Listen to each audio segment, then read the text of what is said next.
Jimmy Akena is still fighting for the soul of UPC.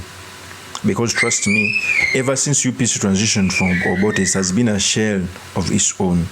A party that once ran the country cannot be at this junction. And I think Akena is doing the right job for UPC. First of all, he transformed the stronghold of UPC, that is Lango sub-region. Now he wants to export UPC to other areas. In fact, the tactic Jimmy Akena is using is first, capture the Lango sub-region all and get the representation. It's the reason why he told his wife, who is also Dawes Minister in General Museveni's government, to go for woman MP leader so that they can unseat the health minister, Rusha Atheng. Because in UPC, they may lack a lady who can unseat the minister because of money and experience. Yet, his wife can do that, and I think he's going to win this election. So as Jim Akena continues to fight for UPC, he's doing the right thing by reducing General Museveni's support in the Lango sub-region, because in the previous election, NRM won the Lango sub-region at a presidential level, but local government and others, they are owned by the UPC. Okay? And for me, how I wish that these people would work together with Bobby Wine and others. Some people mention that Among is works in government, but don't look at that for as long as Akena is bringing the opposition vote within his region. In fact, Akena said these statements. Listen very carefully, because it's going to form a basis of our discussion. Here's the tape. We are from different parties. NRM will field their candidates, will field ours. And as far as Vera City is concerned, we have already picked our candidates, and that's the candidate for the woman is Betty, who is unopposed in the UPC primaries. So we're going to fight for that seat. And that is part of the democracy. Can you be a little bit clearer? Who is Betty? Betty Amongi Akena is going to be contesting for Lira City on the UPC ticket. All right. Jane Luther Cheng is contesting on the NRM ticket. So different and political both of parties. them were unopposed in their parties. So I think here, Akena use some mastery. It would be very difficult for a UPC candidate to win the woman MP, to win Acheng, who was as a minister. He has served as minister for very many, I think for 10 years now. And also the MP for 20 years. He's so empowered with money and everything. The only person who can beat him would be Among Akena's wife, who has also served in parliament for 20 years, if I'm not mistaken, and who is also a minister. In this way, Akena is building a team to sweep the whole Lango sub. I think Lango sub-region has 21 members of parliament, if I'm not mistaken, because actually as 23, Lango may have 20 something. So if he can get that representation, it will be good to go. Because these things of the opposition coming out to say that they should work together without a stronghold doesn't hold water. Every opposition should have a stronghold. It's the reason why I didn't believe in Muriati's candidatureship, where a person like General Museveni defeats you in your sub-region, where Bobby Wine also defeats you in some areas. Okay? Every opposition leader should at least get his stronghold. In that way, you can bring your votes together to see if they can have some work to do. So Akena is using mastery in this to first capture the Lango sub-region as he sells his candidature. Although, truth be told, he is not doing a lot of heavy lifting in other regions, most especially the Central.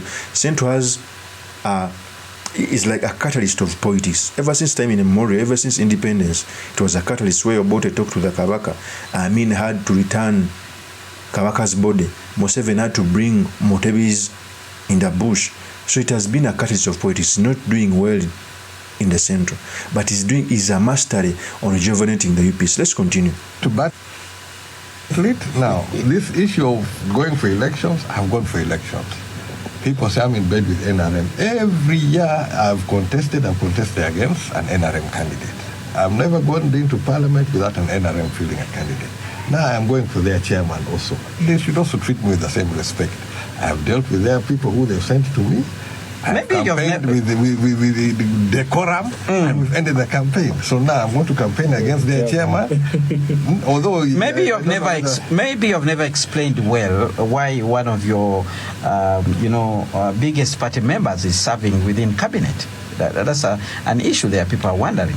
Now, recently we've lent some prayers from time to time on loan, but still. For me, I think on two levels. One nation is open like that. government, from my point of view, you are serving Uganda. Whatever reasonable thing comes from the other side, you listen to. Whatever reasonable thing comes from your side, you listen to. You should be able to separate that issue and do the best for Uganda. At least that is as far as my policy is. Opposing for the sake of opposing the citizens. So I think I was replying the question that was asked, that his wife is Akena. So he presented it and made it look like a football match where they gave out players for loan. I think that is the heavy lifting that Akena needs to do. How come you are challenging General Kaguta Museveni, yet your wife serves in cabinet? Some people have some other issues. What if you get the vote of the Lango sub-region, and at the end of the day, and at the end of the day, you come out to take them to General Kaguta Museveni to support them? Okay, that can also happen. Because you may win the Lango sub-region, at the end of the day you sign a memoranda that UPC is supporting the NRM. That's the only fear. Although, by the way, it is allowed in politics to negotiate. Since in time immemorial, people have been negotiating using their stronghold and political parties to form government, like how Norbert Mao does. But it will be a little bit hard to sell that agenda to opposition MPs who are truly opposition. And if it even becomes hard, it's the reason as why I was listening to Mwanga Kivumbi. They asked him, why are you not joining other opposition political parties? He came out to say, some political parties, for example, Norbert Mao is a cabinet minister. He cannot come out to lecture the opposition that they should be together. Akena has a wife in cabinet. Okay? And I think General Museveni did that to break UPC. I sense that because General Museveni is a genius. When you talk Norbert Mao, all people are selfish. Look at what is happening in the DP. So he expected that by taking among, even the UPC would agitate, just not Akena to rebrand, run for the presidency. Okay, that's the fact. So for me, I think, one, General Museveni wanted to destroy the UPC, and he failed. Or even Akena is trying to put his stakes high. It may be possible, so that General Museveni, in the most unlikely event, he wins the 2026 general election, makes him minister. It can all be possible, because politics is not one suit fits all. But for me, I applaud Akena for mastering that. If you are a presidential candidate, you must be having a stronghold.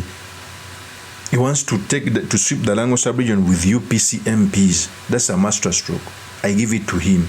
Let's continue. Touched on earlier. I am not fighting Dr. Jane on the floor of Parliament on the issue of hospitals because I want to fight Dr. Jane. I am fighting this because there are Ugandan children who are being born in substandard facilities. If it has taken you 15 years to rehabilitate this the theater, or you have failed to rehabilitate this, kids are being born on the floors. If you see some of the places where now, it's for those kids that we must be frank. Where NRM has failed, I will put it out. Where if it's the docket of whoever it is, we will put it out. So like what happened in the floor of Parliament, they were trying to say that this is part of the issue of Parliament. No, the issue is decided in Cabinet. So if it is sorted out in Cabinet, when it comes to Parliament essentially, we've been passing loans. They only really want us for loans. When we trickled with the budget, the President sent it back, told us we cannot remove one iota or change anything. It must be passed as it is presented. But it's only loans. Now, even loans, we have been, the last loan we passed when we were proroguing Parliament, no report, nothing, all rules suspended, and the loan just arrives and passes on the same day. And in prorogued Parliament, there's no way you go through those processes. So Parliament, in some ways, has been misused, abused, but that doesn't mean we stop here. We must still work towards the Uganda we want, and we're definitely going to do that one. That is Jimmy Akena. And for me, whenever the opposition comes out to say that they may not join UPC because the first lady is in government, they have a point. I may differ. For as long as Akena is bringing the opposition vote, you may not look at his wife being in cabinet, because that is maybe a misdemeanor. If indeed in position, just imagine support when Lango sub change and it's candidate in the same region. Just imagine in cabinet, you lose the bigger picture. That's why General Museveni is using these tactics to bring Mao in the cabinet, so that a seed of confusion happens in DP, to bring his wife, so that the actual thing happens, so that we fail to work together. So General Museveni is getting his ambitions done without us interrogating ourselves. So Akena, first of all, has a huge burden to lift of his wife. But also, for me, I welcome him in the arena for as long as he will take away the NRM support within the Lango sub-region. Of course, that's my opinion. I remain yours truly, Mr. Makindi, the next MP for Makindi East constituency. I'll see you on another one. Peace. Yes, Kawiye Sulaiman Mawagali. I am putting in my request to fly the NUP flag high in Makinde East constituency, so that I can represent the great people of Makinde East. Nkomyewo omulundi ogwokubiri n'obwongo nga bwesera nga busera. Ebiwandiiko byange mbirese bibino.